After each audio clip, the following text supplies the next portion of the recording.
Goddag og velkommen til denne præsentation af, hvordan man opretter en sag i CAPTCHA. I dette tilfælde skal jeg oprette en sag over arkiv- og journalforhold på Sund. Jeg starter med at klikke på ikonen på mit skrivebord, og CAPTCHA åbner sig i et helt almindeligt browservindue. Det betyder, at man også kan åbne CAPTCHA hjemmefra. Hvis man gerne vil åbne CAPTCHA hjemmefra, så kan man snakke med sin IT-afdeling, men det vil almindeligvis være den normale installation på ens computer. Når CAPTCHA er blevet åbnet, finder man knappen Opret sag, som man så klikker på. Man kommer nu ind i et felt, hvor man kan tilføje oplysninger til sagen.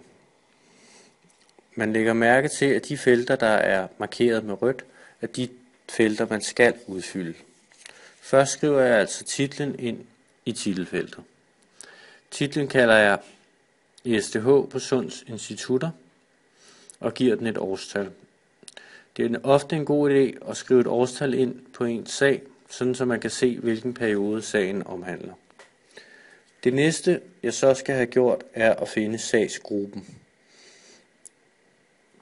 Man går hen under gruppe og klikker, og så kommer der et nyt pop-up vindue frem. Dette pop-up vindue er KU's journalplan.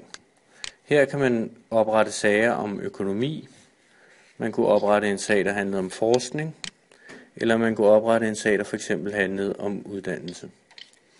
I dette tilfælde skal vi oprette en sag, som der handler om organisation, administration eller ledelse. Vi finder altså administration, og vi finder arkiv- og journalforhold, som sagen skal ligge under, og klikker på OK. Nu bliver sagsgruppen overført til sagen. Nu skal jeg tilføje det undernummer, som er den stedkode, jeg er tilknyttet. For medarbejdere på fakultetssekretariatet er denne stedkode 3012. Jeg skriver altså 3012 og vælger det blå felt.